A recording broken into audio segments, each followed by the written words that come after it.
Hello guys, welcome back to J vlogs. இனி நம்ம video என்ன பார்க்க போகிறோம்னு பார்த்தீங்கன்னா, ஒரு க்ரீமி மசாலா சிக்கன் தான் பார்க்க போகிறோம். ஆக்சுவலி இந்த சிக்கனுக்கு பேர் என்ன இதெல்லாம் எனக்கு தெரியாது. ஜஸ்ட் ட்ரை பண்ணேன். ஒரு மசாலா நம்ம பேசிக்காக எப்போதும் செய்கிற மாதிரி ட்ரை பண்ணி பார்த்தேன். இதுக்கு பேர் கிடையாது. வாங்க இது எப்படி செய்யுதுன்னு பார்ப்போம். அண்டு எதாவது நியூவாக ட்ரை பண்ணோம் அப்படின்னா இந்த சிக்கன் ட்ரை பண்ணி பார்த்துட்டு எப்படி இருக்குன்னு சொல்லுங்கள். ஃபஸ்ட் எப்படி செய்யுதுன்னு பார்த்துடலாம் வாங்க. இதுக்கு தேவையான இன்க்ரீடியன்ஸ் என்னென்னு பார்த்தீங்கன்னா, ஆனியன், டொமேட்டோ அண்டு கேப்சிகம் இதை வச்சு தான் செய்ய போகிறோம். இதை எல்லாத்தையுமே வதக்கிட்டு ஒரு பேஸ்ட் மாதிரி பண்ணிவிட்டு அதுக்கப்புறம் தான் இந்த சிக்கன் செய்யணும். ஒரு பேன் ஹீட் பண்ணிவிடுங்க. பேன் ஹீட் ஆன உடனே ஆயில் ஆட் பண்ணிங்க. ஆயில் ஆட் பண்ணிவிட்டு சீரகம் ஒரு 2 ஸ்பூன் சீரகம் ஆட் பண்ணிக்கோங்க. அந்த சீரகம் நல்லா பொரிஞ்சதுக்கு அப்புறமா ஆனியன் வந்து ஃபைனாக சாப் பண்ணிவிட்டு அதை ஆட் பண்ணிவிட்டு சால்ட் ஆட் பண்ணி நல்லா வதக்கிக்கோங்க. நல்லா வதங்கணும்.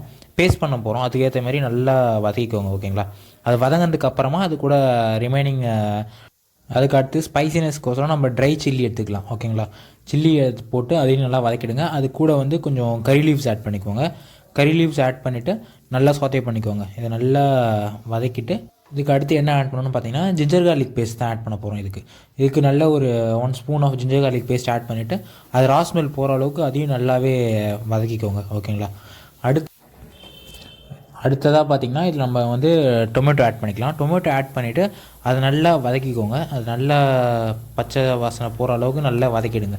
அது வதங்கினதுக்கு அப்புறமா இதுக்கு 1 ஸ்பூன் ஆஃப் மஞ்சத்தூள், ஒரு 1/2 ஸ்பூன் மஞ்சத்தூள் ஆட் பண்ணிக்கோங்க. அதையும் நல்லா வதங்கினதுக்கு அப்புறமா அது கூட மல்லித்தூள் ஆட் பண்ணிக்கோங்க. மல்லித்தூள் 1 ஸ்பூன் ஆட் பண்ணிவிட்டு அடுத்து கரம் மசாலா இருந்தால் அது 1 ஸ்பூன் ஆட் பண்ணிக்கோங்க. ஓகேங்களா? கரம் மசாலா ஆட் பண்ணிவிட்டு நல்லா வதக்கிடுங்க. நல்லா வதக்கிட்டு கொஞ்சோண்டு தண்ணி ஆட் பண்ணிவிட்டு இதை நல்லா மிக்ஸ் பண்ணிக்கோங்க. ஓகேங்களா? மிக்ஸ் பண்ணிவிட்டு என்ன பண்ணணும்னு பார்த்தீங்கன்னா, நம்ம இது எல்லாத்தையுமே வந்து ஒரு பேஸ்ட்டாக மேக் பண்ண போகிறோம்.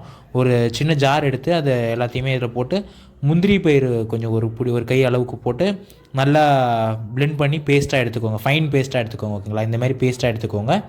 இதை ஓரமாக வச்சுட்டு அதே பேன்லேயே வந்து நம்ம இன்னும் கொஞ்சம் ஆயில் ஆட் பண்ணி கேப்சிகம் போட்டுருங்க. கேப்சிகம் போட்டு அதை நல்லா வதக்கிடுங்க. அது நல்லா வதங்கினதுக்கு அப்புறமா என்ன பண்ணுங்கள், நம்ம வச்சுருக்க சிக்கன் ஆட் பண்ணணும். ஓகேவா? நான் இதுக்கு பார்த்தீங்கன்னா ஒரு 1 kg சிக்கன் தான் எடுத்திருக்கேன். ஸோ இந்த சிக்கன் ஆட் பண்ணிவிட்டு அதில் சால்ட் தேவையான அளவுக்கு போட்டுட்டு பெப்பர் ஆட் பண்ணிக்கோங்க. பெப்பர் ஆட் பண்ணிவிட்டு நல்லா குக் பண்ணுங்கள். வேறு எதுவுமே கிடையாது. இந்த கேப்சிகம்மு, சிக்கன் ஆட் பண்ணிவிட்டு சால்ட்டு கொஞ்சம் பெப்பர் போட்டுட்டு நல்லா வதக்கிடுங்க. வதக்கிட்டு ஒரு லிட் போட்டு மூடி ஒரு 5 to 10 மினிட்ஸ் நல்லா குக் பண்ணிவிடுங்க. குக் ஆனதுக்கப்புறமா ஜிஞ்சர் கார்லிக் பேஸ்ட் போட்டு அதையும் நல்லாவே ராஸ்மெல் போகிற அளவுக்கு நல்லா வதக்கிடுங்க. அது வதங்கினதுக்கப்புறமா நம்ம ஃபைனாக அரைச்சி வச்சுக்கிற பேஸ்ட் இருக்குல்ல, அதை வந்து அந்த சிக்கனில் ஆட் பண்ணிவிட்டு கொஞ்சம் வாட்டர் அந்த மிக்ஸ் பண்ண ஜார்லேயே கொஞ்சம் வாட்டர் மிக்ஸ் பண்ணி இந்த சிக்கனில் ஆட் பண்ணி மிக்ஸ் பண்ணிவிட்டு திரும்ப லிட் போட்டு க்ளோஸ் பண்ணிவிடுங்க. ஓகேங்களா? க்ளோஸ் பண்ணி ஒரு 10 மினிட்ஸ் அப்படியே விட்டுருங்க. அது நல்லா குக் ஆகணும். குக் ஆனதுக்கு அப்புறமா பார்த்தீங்கன்னா கொரியாண்டர் லீஃப் அது மேலே கார்னிஷ்க்கு போட்டு இறக்கிட்டிங்கன்னா இந்த க்ரீமி மசாலா சிக்கன் ரெடி. ஓகேங்களா? இதுக்கு பேரே என்னன்னு எனக்கு தெரியல. ஆக்சுவலி ஜஸ்ட் ட்ரை பண்ணேன். இது டேஸ்ட் செம்மையாக இருந்துச்சு. நீங்கள் ட்ரை பண்ணி பார்த்துட்டு எப்படி இருக்குன்னு சொல்லுங்கள். ஓகேங்களா? இந்த வீடியோவில் தாங்க. இந்த வீடியோ உங்களுக்கு பிடிச்சிருந்தா அப்படின்னா லைக் பண்ணுங்கள், ஷேர் பண்ணுங்கள், கமெண்ட் பண்ணுங்கள். அண்ட் இது போல் இன்னும் நிறையா இன்ட்ரெஸ்டிங் வீடியோஸ் அண்ட் புது ரெசிபிஸ் எதாவது பார்க்கணும் அப்படின்னா நம்ம சேனலை மறக்காமல் சப்ஸ்கிரைப் பண்ணிவிடுங்க.